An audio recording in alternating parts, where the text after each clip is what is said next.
Magandang araw mga ka-solo flight. Itong part 4 ng chapter 50 natin mga ka-solo flight. Ito na yung last part ng chapter 50 natin mga ka-solo flight. Itong ginagawa natin dito mga ka-solo flight. Bandang alauna ng tanghali. Pinupuno ko yung 3 drum dito mga ka-solo flight ng para siyang mga bato na malalaki na parang yelo, na parang ice mga ka-solo flight, pero filter yan. Filter yan sa mga chemical mga ka-solo flight. So bawat isang drum, limang sakong bato yung nilagay ko dyan mga ka-solo flight, no? So medyo mabigat ang isang sako, mga nasa 40 kilos yata ang isang sako niyan mga ka-solo flight. So pinuno ko lahat yan sa hapong yan, yung araw na yan mga ka-solo flight. So ngayon mga ka-solo flight, dito tayo ngayon sa lugar na to na yung mga baka pumipila sila mga ka-solo flight, papunta sila sa gagatasan sila mga ka-solo flight. So kusa silang pumupunta dyan mga ka-solo flight, alam na nila yung lugar. Meron lang tao na nagtutulak sa kanila dyan mga ka-solo flight, na ginaguide lang sila, pero kusa na silang pumupunta doon mga ka-solo flight.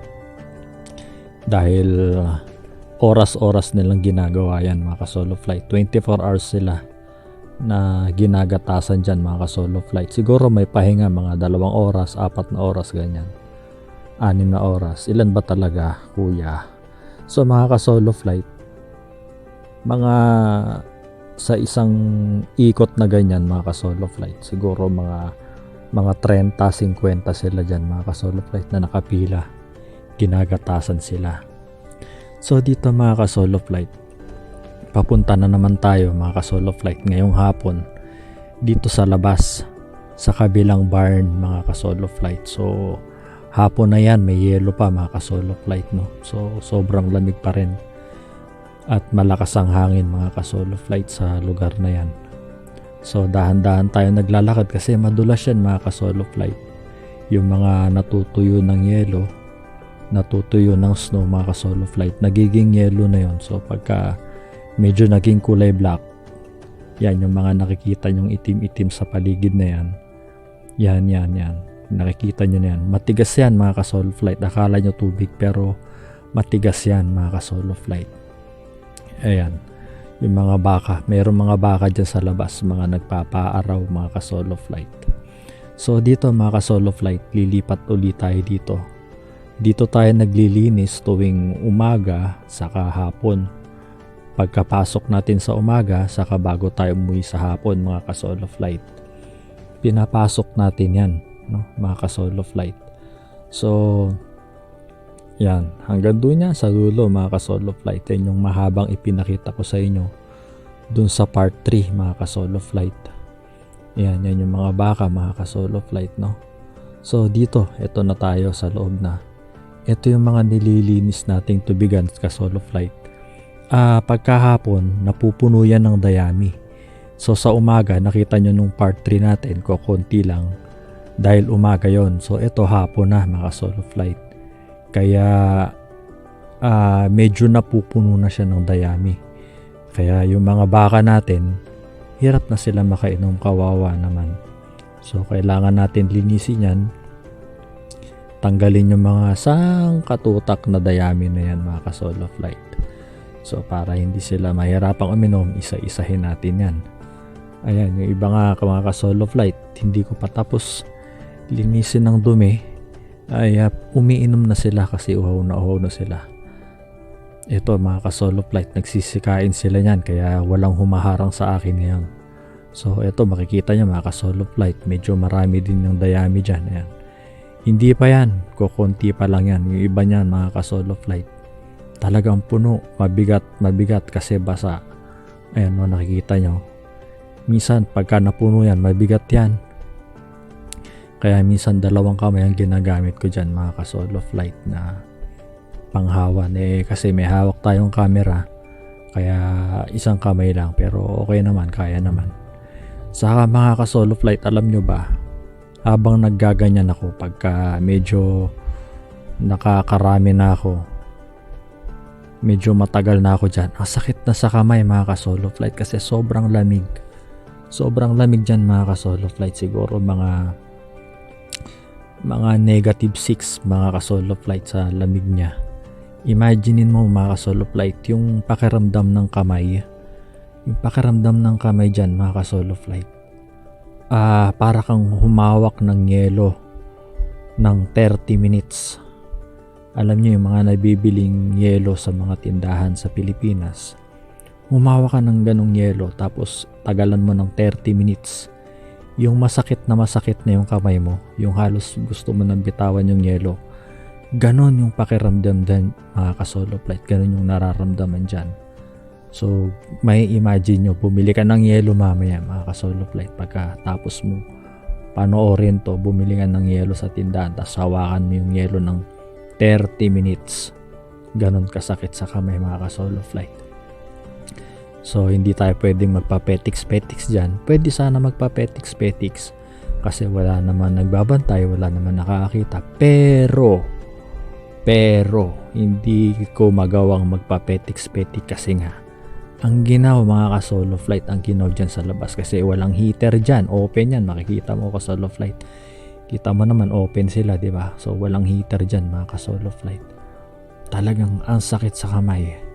Tapos mga ka-solo flight, yung sipon ko tumutulo sa sobrang lamig mga ka-solo flight. Kaya wala tayong choice kundi magmadali, bilisan yung trabaho natin dyan.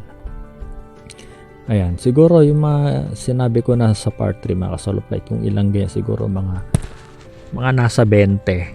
10 dyan sa side na yan, 10 rin din sa side sa kabila na nililinis nating tubigan na ganyan mga ka-solo flight. So hindi natin nakita mga ka-solo flight ngayong hapon si 476 dyan, kaya walang nangungulit sa akin mga ka-solo flight. Ayan, so tumatabi sila lahat. Pag ako narinig na nila, narinig ko ng kinakatok, tumatabi na yung mga yan. So dito mga ka-solo flight, andito tayo ngayon sa labas na. So malamig pa rin mga ka-solo flight sa labas, mga siguro ang oras niyan ay mga 3:30 na ng hapon or 4:00 na. Malapit na akong umuwi mga ka-solo flight sa oras na yan. So pinalinis sa akin mga ka-solo flight yung mga basura galing yan sa opisina, sa mga CR, yung mga tissue lang naman ng mga laman yan mga ka-solo flight, mga pinagkainan, kaya magaang lang yung mga plastic niyan. Medyo malayo lang yung pagdadalahan, kaya kailangan gamitan ng forklift mga ka-solo flight.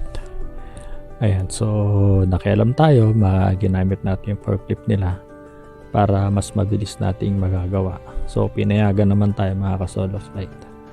So mabuti na lang, medyo makulit tayo, nakikialam tayo ng hindi natin kabisado. Pero syempre mga ka-solo flight, paano tayo matututo kung hindi natin pakikialaman? Pero syempre dapat magpaalam syempre, para hindi pagagalitan ng boss. So mga ka-solo flight, eto, picture, video, ayan, para meron tayong pruweba na tayo ngayon nagdadrive. Syempre, alam mo naman yung iba, walang tiwala, ikaw ba yan, edit lang yan. Hindi mga ka-solo flight, totoo yan, ako yan. So eto mga ka-solo flight, napansin nyo, medyo malayo, di ba? Malayo, yan. So pinutol ko na, masyadong malayo, siguro mula Marikina hanggang Cubao, ganun kalayo. Sobra naman layo noon, kuya. Hindi, joke lang. So nandito na tayo mga ka-solo flight. Ayan, eto na, dito na tayo mga ka-solo flight sa basurahan. Ayan, so iaangat natin yan, pero syempre bago natin iangat, iayos muna natin yung camera para mabidyoan natin, para may pruweba.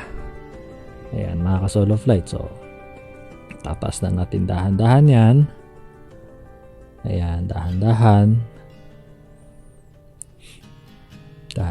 baka matapon mga ka-solo flight, kasi pag matapon yan, pupulutin mo na naman yan, ihahagis mo, mas mahirap, mas matrabaho. So ayan, dahan-dahan natin. Sige, dahan-dahan lang. Tsaka mga ka-solo flight, ano nga pala, first time ko nga palang gumamit yan ng forklift. Pinalitan lang natin ng, ewan ko kung anong tawag dyan. Hindi ko pa alam kung anong tawag sa mga yan eh. Pero madali naman natin natutunan mga ka-solo flight kasi sabi ko nga sa inyo, flexible tayo mga ka-solo flight. Kahit saan mo ako dalhin, pwede tayo mga ka-solo flight, hindi tayo maselan. Kahit saan mo ako itapong, kahit saan mo ako dalahin mga ka-solo flight, kaya natin yan. Kaya nga nila di ba mga ka-solo flight. So kaya din natin, yun na itanim natin sa isip natin. Sa mga baguhan, sa mga bata pa dyan, so wag kayo panghinaan ng loob. Makakaya nyo rin yan, lahat ng trabaho. Tatag lang, tapang lang, tiwala lang, dasal, siyempre. Tiwala sa Diyos mga ka-solo flight. Ayan, so lilipat na tayo mga ka-solo flight sa ibang trabaho naman. Pupunta tayo mga ka-solo flight sa kabilang lugar naman. Pero dyan pa rin dyan, mga ka-solo flight. So itong trabaho na to mga ka-solo flight, pinag-overtime tayo ni boss. Kasi kailangan daw kalasin yung mga tornilyo niyan mga ka-solo flight. Hindi yan si boss mga ka-solo flight.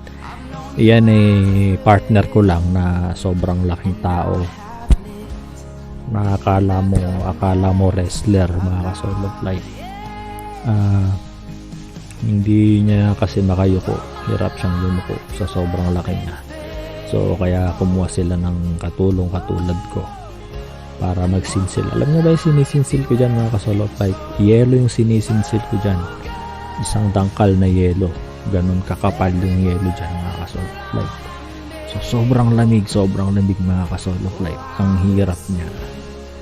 So hanggang dito na lang tayo mga ka-solo flight. Tatapusin ko na. Maraming salamat mga ka-solo flight.